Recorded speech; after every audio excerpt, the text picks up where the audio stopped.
I love how Zoom announces it. I know, that's a new addition. I know, drum roll. London calling here, by the way. I'm Migle. It's lovely to meet you both. Yeah, you too.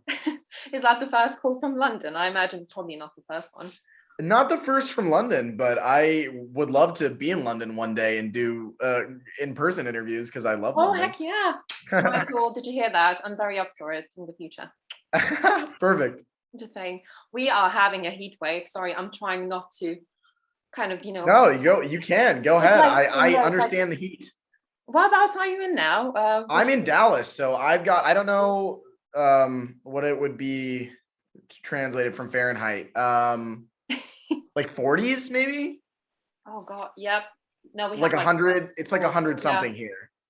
Oh my God. Yeah. This is boiling. Hey, we're heat wave mates then, because it's really hot where I'm now as well. Yeah, we definitely are. But yeah, I mean, congratulations on the first season and now the second season of Never Have I Ever.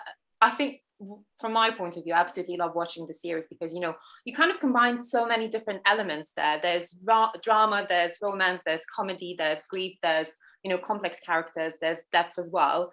And how would you introduce the plot of a series and your character for those very few? Probably we can count them on these, you know, 5 fingers, you know, the ones who haven't seen, like perhaps the first season and the second season as well. What would be your kind of summary? Yeah, well, I would say that it is an incredible show created by Mindy Kaling, who was Kelly in The Office, and Lang Fisher, who is an incredible writer for Brooklyn Nine-Nine, amongst other things. It follows a 15-year-old South Asian teenage girl named Devi Wishakumar. It's based on events from Mindy's life, but it's about this fictional Indian American girl named Devi. And my character, Ben Gross, is her academic nemesis. And you will see as you go along through the series how that relationship changes and evolves. It's a show that is so relatable and witty and messy and exciting, and fans, I think, if they haven't seen it, will really enjoy it if they give it a chance. I think that everyone I know that I've told to watch it that has listened has loved it. So I've got glowing recommendations from all fans, friends, family. So the show won't let you down. 5-star reviews everywhere. I love that. Yeah, that's it. Pitching the show like to other people to watch. Like, just tune it in. I'm in there. It's good. I'm good. Everything's good. That's it. I quite like that. And speaking of Ben, you know, probably one of my favorite things about him is kind of because when you start watching the series, you're perhaps not his biggest fan. Like he's very kind of he's overconfident, I'd say. You know, I used to be quite geeky in school and in university back in the day. Well, not so old, kidding. Not like back in the days. Yeah, I used to be quite geeky, but I didn't have such confidence. And like kind of, you know, it kind of varies between confidence and cockiness. But obviously tables turn and then kind of start rooting for Ben when you know when you find out more about him and like about all the circumstances that made him like kind of feel and behave, you know, the way he is and the way he's kind of, you know, kind of communicating with Devi as well. So yeah, I'd say he's quite the dark horse, isn't he? You know, in the series. He definitely is the dark horse. He's the underdog. For people who love rooting for the underdog, Ben Gross is your man. He's your horse to wrap at the race. He's a really complex character. When you start off the season, yeah, he's not the most likable. He's a bit of a jerk. He's a bit overconfident, a bit selfish, self-righteous. And then as we go along, again, like you said, we find a lot more about his upbringing and kind of the reasons behind some of his loud, brash persona. And then you kind of really start to feel for Ben. You start to get on his team, I hope. and people, I guess, you know, around the world have really taken to Ben. And that's something that I really take a lot of pride in and I really relish in, that Ben really means so much to so many people now. So it was quite a journey at the beginning of the season to the end of season 1. And then throughout season 2, it only, you know, gets better. It does get better. Oh God, those cliffhangers, but we're gonna get to those.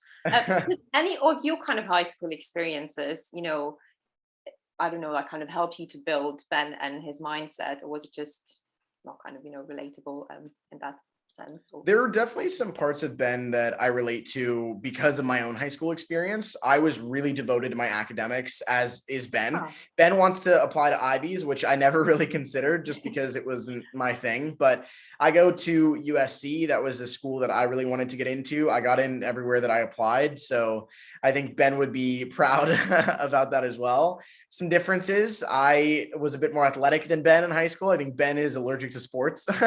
I love sports. I think that football for me was one of the biggest periods of identity growth and where I learned so much discipline amongst all other kinds of life lessons for me when I played in high school. I ran a little bit of track. I was a power lifter. Ben definitely would never be any of those things, probably, unless season 3, if we get that chance. They put Ben in some sport.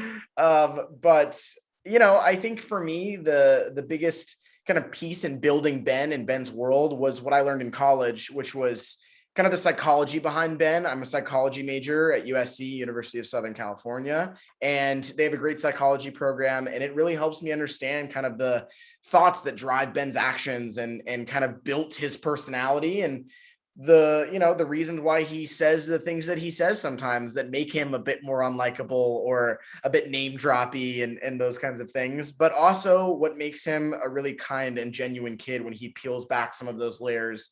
And when he chooses to be vulnerable, that's kind of how I garnered some of that authenticity in understanding Ben and kind of bringing him to life. That is so interesting. Speaking in terms of like your chosen major, why did you choose psychology? It was something that I always was interested in. Growing up, I was fascinated with how other people thought. And I think I would just sit sometimes in public places and I would just observe and see how people interacted with others and how their relationships changed when they were talking to, say, a loved one or the cashier at the restaurant I was at or anything like that. I think it was always something that was super interesting for me. And then when I got the chance to apply to college, I was like, well, I don't really know what I want to do in terms of a major, so I'll just do psychology. And then it wound up being everything that I hoped it would be and more. I love it. I have never thought about changing majors. If anything, I added a minor that goes really well with my major, which is forensics and criminality, which is a bit of a subset of psychology. Cool. Forensic psychology is something that I am super passionate about. It's kind of how psychology interacts with the court system, which is super interesting to me. And maybe it'll help me too with a role one day. If I have to play a forensic psychologist or a psychopath or a sociopath or anything like that, I'll be ready. Is that on your list? Absolutely. Sociopath, yeah. 100% it's on my list. That's one of my biggest bucket list items. I think doing a really complex, dramatic, villainous type role would be excellent. Okay, I'll make sure I have it in capitals in print, and I'm gonna make sure that I'll include that. Yeah, blow that part up. Yeah, absolutely. Jaren is ready to play psychopath, sociopath. I'm ready. Bring him in. That's it. I like that. I really like that. And obviously, we kind of mentioned, I kind of mentioned the cliffhangers. The cliffhanger in season 1. I was like, what? Honestly, I was like, oh my God, what is happening now? What's going to happen in the next season? And obviously, now we've got season 2. I'm not going to put any spoilers in here, but was it kind of hard, obviously, because you were going through the scripts and reading it all, so you knew what's going to happen. Was it hard to kind of hide it? I know from your family and friends, like, I bet they're asking lots of questions about the character. And was it a bit like, gosh, Mom, I can't say anything. I'm sorry. I'm just gonna. Yes. My family, I tried to keep a secret as much stuff as I could, but it is difficult, especially to like, what scene are you shooting today? And it's just like, I can't tell you. Or like, oh, this really cool thing happened on set. Like, and then you stop yourself and you're like, it's going to give itself away. And then, my grandparents, especially, like my grandmother, the way to my heart is food. And my grandmother will like bake for me or anything like that. And she'll say, Jer, this next season, before she gives me the cookies or whatever, like, you want to tell me a little bit about it? It's like, Graham, I can't, but it's, I think it was worth it. I mean, my family, my friends all said that it was worth the wait. And some of them like to be surprised. My college roommate, Joey, who's been my roommate since freshman year, he was like, don't tell me anything. I just want to be surprised. I just want to see it when I get to see it. So just kind of depends. Everybody's got a different preference, but everything's locked. I won't spill. everything's locked about the third season, I imagine, as well. Like, Yeah, I don't even know if we've got a third season yet. Truthfully, being honest with you, hopefully we do. But that secret, hopefully, will come out soon. If if anybody lets me know, that would be a hard one to hold on to. I know fans are excited about a prospective season 3, yeah. just as all of us are. So Well, I know some hopefully people at soon. Netflix. Maybe I can break them. No kidding. I can't Yeah, do that. you give it a shot. Give it a Yeah, shot. I don't think I'm gonna do that. I remember I didn't have an interview, and I remember I was asked to sign an NDA because I was watching not yet released Netflix series. That happens. And I was like, okay, cool. Yeah, I'll do that, guys. I don't mind. I'm not like, yes, I may be right in the jail list, but I'm not the one who spills all the beans. that's I'm right. happy to I sign it. know. But that was a bit awkward. Yeah. Okay, Yeah. let's do that. Um, what was the most, obviously we got those cliffhangers. Were these the moments that kind of surprised you the most? Or were there other bits and bobs? Perhaps, because your character's, Ben's growing a lot throughout the seasons, and we kind of get to understand him better and better and better in every episode, basically. Or was that this, or or were the cliffhangers the ones that kind of, oh my god? I think the cliffhangers are obviously shocking. I mean, every time I read it, I'm just like, oh my god! Like I remember reading the finale for season 2, and I was just like, no way. I immediately texted my trade, was like, did you read again? She was like, I'm a slow reader, relax. But it was something that I literally like screamed out loud when I read it. The same as season 1. But I think that the moments that surprise me, the little moments, is sometimes when Ben is really vulnerable, because he is so loud and brash on the outside that when he does kind of let you in and kind of show those sides to him that are, a little bit more honest and a little bit more genuine, I think that those are really special moments when Ben kind of shows you how genuine and caring he could be, whether it's in episode 10 for season 2, there's a bathroom scene, which I won't give too much away for people that haven't had the chance to see it yet, but that is a scene that's really special for Ben and Davey in that kind of moment, as well as sometimes Ben, goes through a lot of pain, especially in the second season, and heartbreak, and we have to kind of navigate through that. And that's always a little surprising, kind of seeing how he deals with that and peels back some of those layers in order to show people that their actions do affect him, and in turn kind of how he feels as a result of those actions. So I think that that's always really special when Ben kind of opens up, uses his words, and expresses how he's feeling. I think that's really important. And obviously you can't hide that, incredible chemistry that you've built, with the cast, with Darren, with Matri, with everyone. What did help you the most to create that kind of mood and team spirit, I'd say, on the set? Honestly, it was like very intangible. We just all like clicked. It's weird. I mean, we like bonded immediately. We went bowling like the first day that we all met each other. Like we had like a 2-3 hour break, and we went off the lot, which we apparently weren't supposed to do, but nobody told us. So we came back and they were like, where'd you guys go? And we were like, oh, we went bowling. But it was just kind of an immediate comfortability. I think that we all were just so excited to be on such a special show, to be behind such special leaders, and we just all were just ready to go. We fit each other's personalities really well, and it's only grown, spending time together. Now we all have inside jokes, and we all know so much about each other. It's a really special family that we've built. Were there any special pranks on set as well? I saw something online about, was it Ricky? I keep forgetting his name. Yeah. Pickle Rick was a staple season 1. The second after we filmed that scene, which was really difficult to get through because of how much everyone was laughing during it, myself included, there was some people on set who I won't reveal, but they would hide pictures of Dave Thune, who plays Pickle Rick, in places that the camera couldn't see, but I could. And they would generally be surprises. So like I would open, say, a locker, and there would be a picture of Dave as Rick there. And it would just like jump out at you, and I would break character and like laugh and have to restart the take. And everybody loved trying to get me to break character by like putting those pictures in places that the camera couldn't see and I didn't know were there. So that was definitely a staple. And they still did it in season 2, like literally first time. I think it was like the second day on set, another picture of Dave. And I was like, oh, I thought this was over. Watch out season 3. I know. I'm gonna be like inspecting the whole set. Like, where are they? I love that.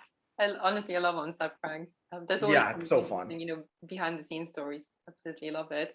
And talking about kind of backstories, I'm always very curious because obviously, everyone has different reasons why they got into art, why they got into acting or singing or music, etc. So what is your kind of backstory? How did you get into that?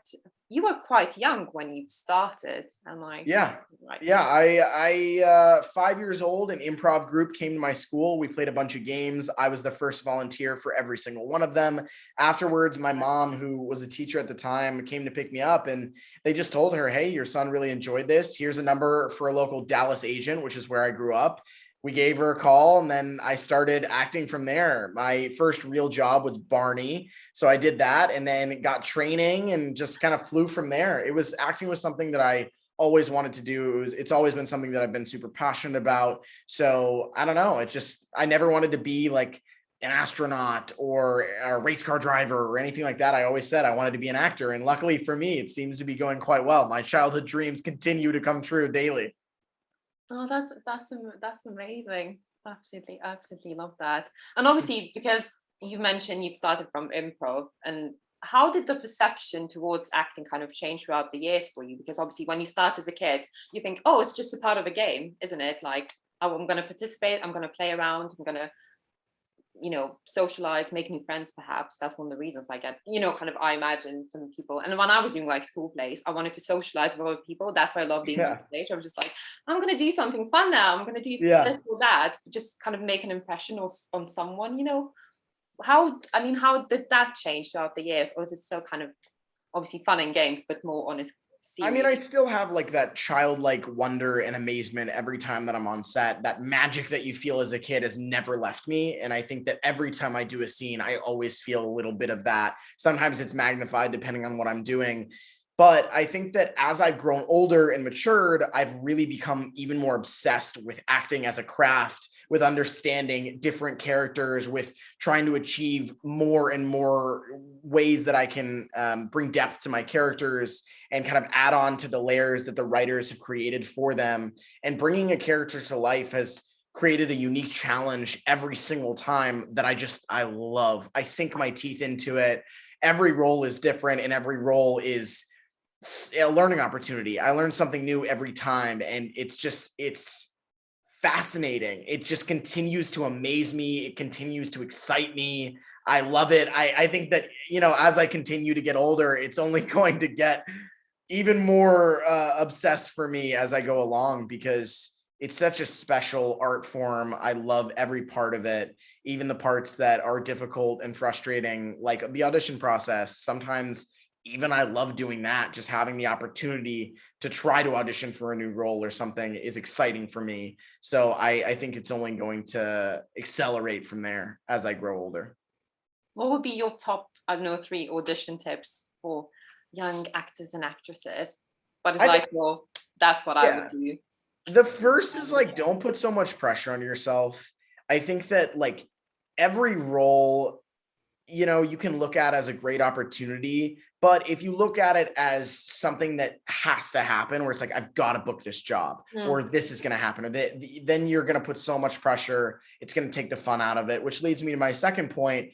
Have fun, enjoy it.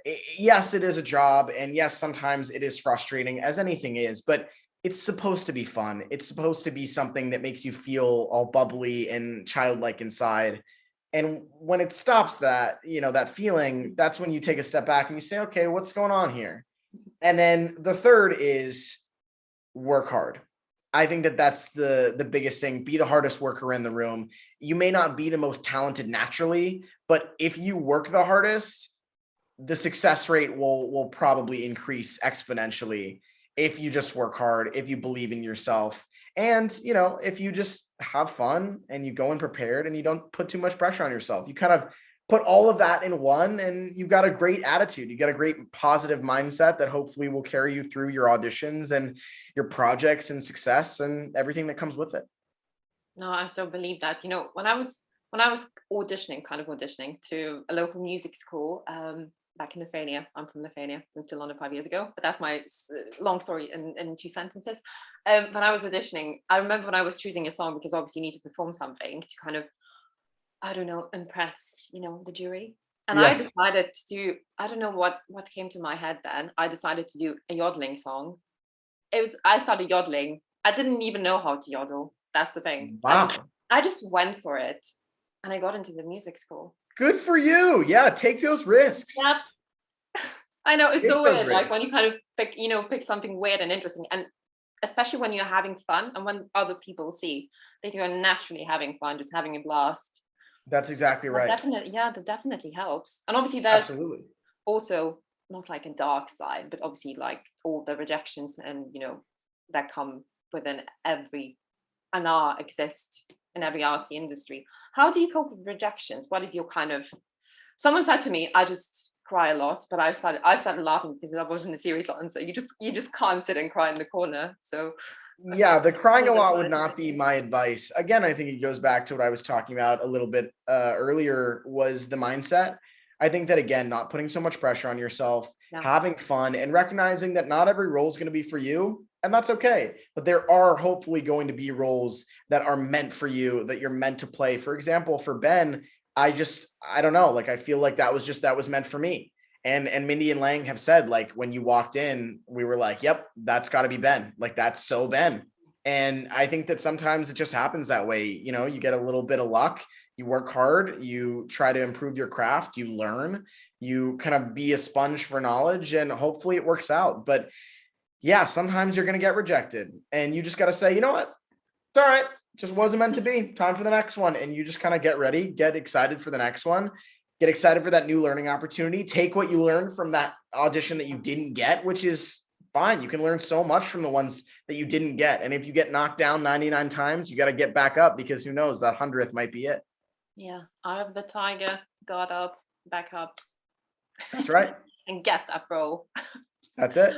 What about the longevity in this industry? Obviously, from the passion that is coming through a Zoom screen. I'm sure that you're thinking about that. You're thinking about obviously like the future and where to go and what to do next. And uh, how do you think, like, what's the best way to build that? Is it like embracing different characters, being versatile, obviously working hard, of course, as well? But are there any other, kind of things you would include in that as well? Absolutely. Versatility with characters is the biggest thing that I think creates longevity for an actor, unless you're unbelievably excellent at comedy or drama. And that's really what you want to focus on. I think for me, I love comedy. I also love drama. I love, again, these villainous type roles that I haven't gotten a chance to play yet. I love Westerns. I love film noirs. I love all different aspects of the business. And I think that continuing to find roles that are in different genres and sinking my teeth into really incredible characters will definitely help me build that longevity. And I look forward to doing that in film and in TV, and maybe even in Broadway theater, or all different kinds of acting. I mean, I'm not a great singer, so it I would was just probably about to have to say, be a can you play sing? if I got to go on Broadway, but I love theater. I love every form of acting, and I can't wait to learn more. So I think the more I learn, the more chances that I'll have to be successful for the long run. What do you think, who gave the best performance on screen and on stage? What are your like total absolute favorites? My favorite performance on screen is Heath Ledger's Joker. I think that it's the most difficult, meticulous, layered, like agonizing performance I've ever seen. There have been incredible performances like Robin Williams in Good Will Hunting, as well as Robin Williams in Yeah. Aladdin, and so many other incredible. Frances McDormand in Three Billboards, I think she's really excellent. There's so many, it's really hard to count. But I think on stage, I haven't gotten the chance to see tons and tons of performances, but I feel like it's so hard to just pick one. I remember something special for me was the first musical I ever saw was as a kid, and I saw Les Mis in Dallas. And that's the first one I really remember. I feel like I saw a couple maybe before, but that was the first one I vividly remember. And I just remember the passion from that Jean Valjean. I don't even remember who the actor was, but I think that speaks again to how universal acting can be, and that you never know what kind of an impact that you're going to make on, say, an 8-year-old boy who's sitting in the audience watching you sing and perform these incredible musical numbers and dances and bring this story to life, that's a performance that means so much to me that I don't even know that the actor is still performing that piece or what he's doing now, but it's something that has a special place in my heart. Oh, we need to come to London then to see Les Mis. Some friends took me as a birthday surprise, like I'm a ready. years back. It was so good. I'm So sure. good. I You're absolutely basically would. crying your eyes out. Obviously, Oh, I know it. by the end of it, you're just like, Absolutely. like everything streaming down your face, kind of. I But know it. yeah, it's amazing. You should do that. Just I'm much into theatre. I can give lots of recs. Perfect. Love that. Also, I mean, when I was doing my research for this interview, I obviously used the World Wide Web, Of course. and I found a few interesting things. Agree to disagree here, because obviously, I mean, you're the source, so I'm Okay. going to trust you, not the internet. Now, I'm going to give you a Yes. few questions. So first thing is that you can basically mimic an immaculate British accent, and that you also played Shakespeare. Is that true? I did play Shakespeare. I don't know how Uh-huh. great my British accent Come on, is. give a I shot. think that if anything, my Australian is better. I've done that Okay. one a couple of times. So basically I had a counselor at camp who was Australian, and I like heard him talk like over and over again. And then eventually I kind of just like started mimicking him, and he got so annoyed at the end of it, he told me to like stop. So I couldn't talk to him anymore for like the last couple of days. My Australian's probably my strongest. My Southern accent, I grew up in Dallas. Obviously, that one's the easiest for me to do just because I hear it all day long. So that one definitely as well. Love that. What about the British one? I want to hear a line. Come on. Oh, what that was for Shakespeare, I think. I don't even remember some of those lines, but obviously, like, shall I compare thee to a summer's day? Thou art more lovely and more temperate. That's nice. Not bad. That was how our Okay. show started, actually. That was the first line. Really? Shakespeare in Oh, Love, yeah. wow. Would you consider doing that ever again? I love Absolutely. theater. Yeah. I love theater, like I said, whether it's doing Shakespeare like off Broadway or on Broadway if they bring that, or any different kinds of plays, like I would definitely consider that. I think that performing in front of a live audience is something that's so special. It creates this incredible spontaneity that's just so addicting. So I would definitely do it one day. Oh, heck yeah. Make sure to include that in captions as well. Perfect. For the internet to know. Excellent. Second thing, are you obsessed with Love Island? Is that the American version or the British version? It's the British version. I don't know how you found No. that. That's a really good deep dive. Yes. So my friends and I at school, I live with usually about 6 other guys that are my best friends, and we watch Love Island, and we have teams, and we draft and have like a point system for like if people win or make it to the finals or win challenges or like get knocked off or like get out of Casa Amor, anything like that. We actually last night we just watched the new season. I think it's season 7, and we've got teams. So hopefully my team pulls out the win. Which team are you on? Can you reveal that? I've got like but we just like draft different Right. people for so my team's like I think I'm not caught up on the episode, so no spoilers. I think we've got Kaz, we've got we got Brad, we've got Sharon.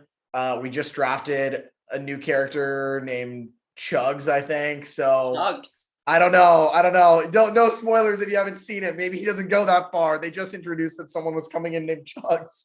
So we'll have to see how he does. It doesn't seem like he makes it very far, but we'll see. Chugs is gonna chuck out, Oh, that would be brutal. We need Chugs. Oh my god, the funniest thing is because everyone in the UK are obsessed with Love Island. And I've never said this to anyone, so you two are the first ones to know. I've never seen an episode. It's really good. I've never seen an episode. Maybe I should watch it because I'm not sure what the obsession is about. Truthfully, I don't think I'd watch it by myself. I love to watch it with all of my friends. It's like a bunch of dudes. It's like 7 guys that like sit around and we're like, yeah, you show them up. Like, go get him, Sharon. Like, it's so funny. But I don't think I'd watch it by myself. But it's a good time. I'm not a big reality TV fan. That's the only reality show that I think I watch. Wow. Love Island fans are gonna love that. I can't wait. That's like a free promotion. Yeah, put that on the headline The too. network is doing it. I just Is it? I think it's ITV. Sorry, I'm just like trying to remember. But yeah, interesting. So I did my research. Wow. You did. Okay. That was a good one. Okay, another one's coming. Okay. You love baking, and That's true. Yeah. What is your signature bake? It's probably my red velvet cake, cream cheese frosting. I've never had anyone try it and say that it wasn't the best I've ever had. Wow, you sounded a bit like Ben Gross. Bit of that confidence there. Yeah. I Confidence. mean, you can ask my Trey. She's had it. It's pretty good. Okay. And on that bombshell, actually, I've prepped a few questions about baking. It's more related to cookies, but I was thinking, basically to challenge you somehow. And I didn't want to include never have I ever questions because so many people have done it. So okay. I just did that. Super easy. Few questions. Now I'm nervous. Oh, and I called it the Rise to the Dough Challenge. Oh, okay. Okay. All right. I'm ready. This is gonna be embarrassing if I don't know them. Oh, come on. I'm gonna help you out. Okay, so what cookies we'd get if we could take some of a horse's favorite food and combine it with some oatmeal cookies grown in California, huh?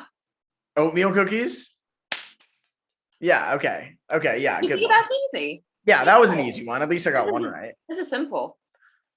Why does every chocolate chip cookie aficionado has to know Ruth Wakefield's name? What is she famous for? Who? Ruth Wakefield. Oh, goodness. I don't know. There's that one I don't know. already an answer in the question. So why every single person who loves chocolate chip cookies have to know her name? Is she like the founder of chocolate chips or something like that? She's the creator of chocolate chip. Yeah, the creator. Almost there.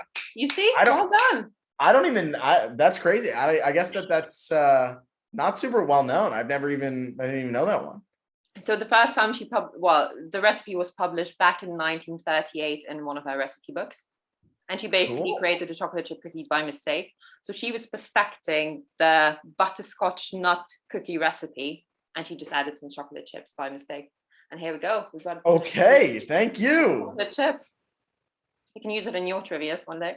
I will. Next one. Okay. So the word cookie, actually, I always thought that it's a very American expression because obviously we've got biscuits here, you've got cookies. But it's not actually an American word. So which language the word cookies coming from? Ooh. Is it Swedish? Is it Dutch? Or is it Lithuanian? Oh my God. Multiple choice. I'm making it easier. I have no idea. I don't even know cookie. Pronounced kokje. And it means little. I don't even think that helps me. Maybe Lithuanian? Would that be it? I have no idea. I don't know. It's Dutch. It's Dutch. That's super good for the Dutch. Kokje, and it means little cake. There you go. Okay. Some good stuff. Yeah. Wow. I mean, I'm learning so much today. Oh, thank you. I'll take it as a compliment. And the last two, they're super easy, true or false. So I'm going to read two sentences, two statements. You can just say true or false. Oh boy, okay. Right. So the official state cookie of both Massachusetts and Pennsylvania is the chocolate chip cookie. Is it true or false? I mean, I've got a 50-50 chance. I feel like because Hershey's is probably I would say it's true. Is it true? Okay, yeah, good. I feel like Hershey's in there. It's gotta be. Done. I think Hershey's is in Pennsylvania, so it's gotta be the chocolate chip cookie. Well done. And the last one. Okay. Unagi pie. Does this thing exist? First question. And if it does, is it a sweet butter cookie made with dried powdered eel as one of the ingredients? Is it true or I just made it up? I think that's true. You say it's true? I'm guessing, yeah. I mean, that sounds way too specific for you to have made it up. I'm going to say it's true, yeah. Yeah. Well done. It is true. You see, you completely smashed the Rise to the Dough challenge. Yeah, I think I was ripping like a 75% maybe, but I like that one. That was good. No, thank you very much. So what is next for you? What is in your kind of plans and schedule next? Are you going to be just enjoying your summer now, or I'm definitely yeah? riding the wave of season two's release. It's been great Uh, kind of getting to hear fan responses, spending time with my friends and family as they kind of get through the show and tell me what they loved about it. And then uh, hopefully season three, if we get that chance, that would definitely be the immediate next up project that I'll be working on. But and then, I've also got school. I've got school in the fall that starts in a little over a month. So that'll be keeping me busy as well. That'll be at the end of August or so. So I have to get ready to be a student again, too. wow, that's coming up fast. Is it Yeah, starting at the end of August? Oh wow. I definitely mean, quick. here would start in like at the end of September, more or less. But We get out, though, like early mid-May. okay, yeah, So we've you got a got bit of a, different got that summer. But downtime. yeah. And my last question, but not least, what key would you like to share with people who are interested, perhaps, in crafting, a career in acting as well? Or be like your one thing, perhaps someone said this to you, or what comes from the top of your head. It's just jump in, get excited, fall in love with acting. It's a difficult job. It's a hard craft to master. There are few people that have, and you will kind of always strive to get better and better, but it's addicting. It's it really is. There's a magic when you kind of get bit by the acting bug. It's incredible. So I would just say, if you choose to try to be an actor or an actress, buckle in, get ready for a wild ride. Thank you so much. That was Jaren Lewison. And Thank Jaren you. Lewison knows it.